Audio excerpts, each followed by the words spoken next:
All right, everyone, welcome back to Gasm. I'm going to do a quick little White Sox reveal.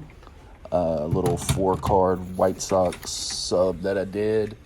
First up, got my Frank Thomas Finest from the late 90s. I didn't peel it, so probably affected the surface grade. That's the risk you take. Some people say peel it, some people say leave it. I went with leave it.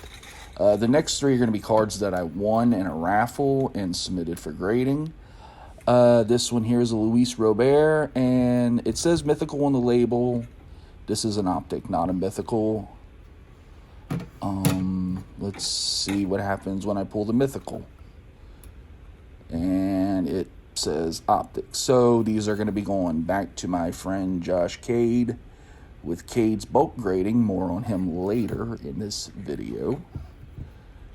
Okay, well, cards look good. They're not 9.5s, but next on it is an Andrew Vaughn rookie and 9.5. So, cool. A 9.5. Hopefully he does good on his career. I'm optimistic. But real quick, I thought I had ordered subgrades, but very clearly I circled no subgrades. So the only thing the label repair is going to be is the actual labeling of 2 of the cards. No big deal. I got a bunch of stuff incoming. Just going over some singles I've recently bought. Dai'jean Dixon went to my alma mater. He's currently on the Saints 90-day camp roster. If he makes the final, I'll probably get it graded just to keep going with my Saints theme. My all-time favorite band's Green Day, and when I discovered these Panini sticker cards, Mike Dirnt here, I bought a couple sets of them. This is the most recent set. I bought 2 sets, and it looks like there's a history of people grading them. Bought some Star Wars cards. These are more for my wife. I'm not necessarily a Star Wars fan, but I've learned, get your spouse involved in what you love, and they'll look the other way when you spend a couple $100 on a single card. So got her some Star Wars cards from the 70s and early 80s, and she's happy about them because it's Star Wars. Got pictures of Mark Hamill and Harrison Ford in their younger days. Makes most women happy to see that. Got a couple of autographs of the Honey Badger from his rookie uniform. One of these is going to one of my friends. This is a Three Stooges card I bought off of COMC's eBay account. Jameis Winston rookie, going to be going towards some signings in the near future. I'll probably go with the Seminoles uniform. And just rapid fire, random Saints and other cool stuff I've picked up recently. Another Trey Cool from Green Day. Some Eazy-E. So I really like the N.W.A. I'm a big nerd, but I like N.W.A.'s rap. That came out during my formative childhood years.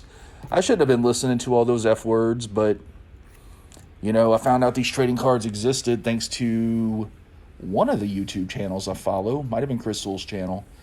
And anyway, I got really excited that they have all these cool music trading cards. So I went hard on the West Coast rap. And there's a lot of punk and grunge cards too that I would love to tackle. It's like a who's who of late 80s, early 90s music across multiple genres, and why no one told me before this year that this existed. We got Kid Rock looking like he's in high school on a trading card, and nobody told me. Sorry about that weird voice. I don't know what just happened there. And then in my eBay, I found a Mr. Perfect trading card that I did not have. Mr. Perfect is one of my all-time favorite wrestlers. And then a couple of pre-war tobacco cards I picked up on Sport Slots. Never sure if that middle S is supposed to go there. I think it's really cool. They have like Charles Dickens characters on trading cards. all kinds of just different topics. I do have a history degree somewhere on my resume, so getting history and trading cards combined in a hobby is really freaking cool. Another Charles Dickens reference. All of these are before 1939. I can't hold the camera and the invoice and the cards at the same time. So, I can only do two things at once. So, these are really fun. And I mean, I've exceeded 1,000 individual cards. And I've only been collecting these for a year now. And I have to actually Google them myself every time I update my invoice. Some of these are T cards from the 60s.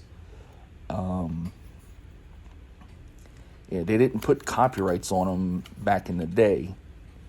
So I got to go back and either check my invoices, and one of the sellers doesn't even put the years on his listings. He just puts 19 and then some question marks.